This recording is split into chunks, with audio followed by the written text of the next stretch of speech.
Okay, so somebody sent me this. They told me that about this video, and I'll let you play it. Some of you know who this is. I'm hoping Mike Z shows up. Let me see if he's even responded. I kind of doubt it.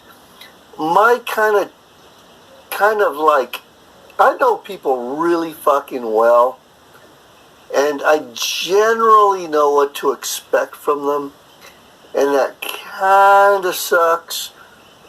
But let me see here. Nope. Let me see here. Can you call me?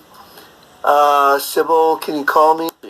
So, all right then. I hope Mike Z shows up. I really do, man. I miss that guy. Simple as that. Miss that guy. Hope to see him. I'll catch you guys later. Have a good night.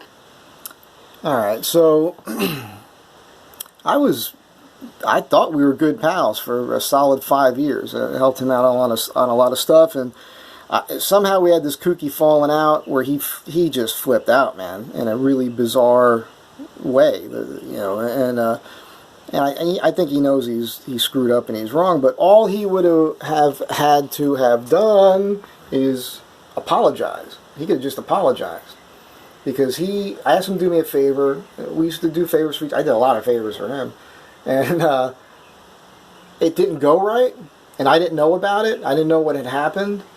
And I didn't know this, but he had blocked me. He had blocked my phone, blocked every way for me to be able to communicate with him. And then he went online on YouTube and for an hour excoriated me, threw me under the bus, said a bunch of crazy shit about me. That was nonsense.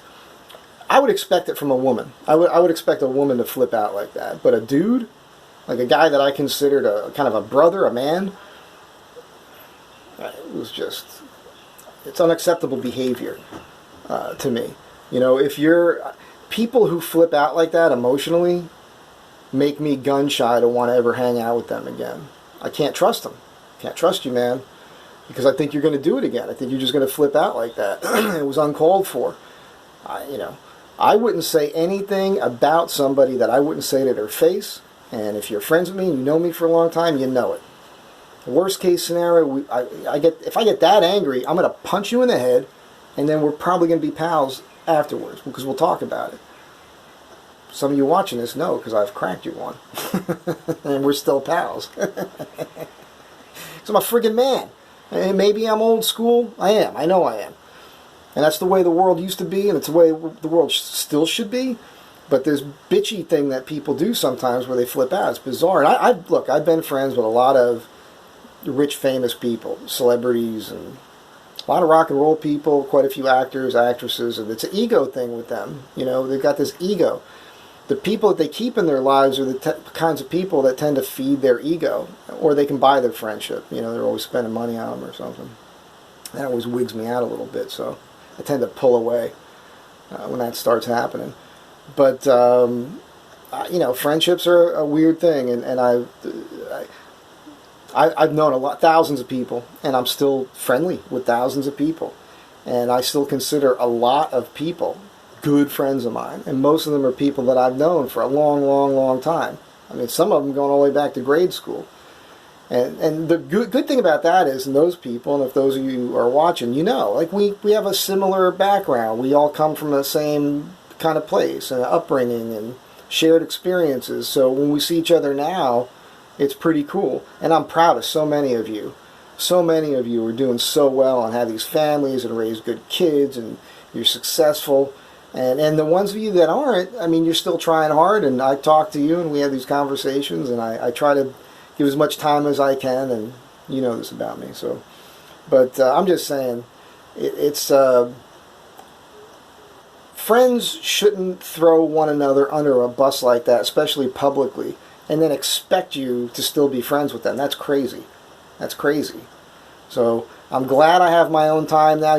That time I spent with him, I'm glad I did it because I helped him with these political hits. It was fun for me. It was an adventure. Middle of the night, climbing billboards, and he would pay me pretty well when I would do that, and that was cool. You always use the money.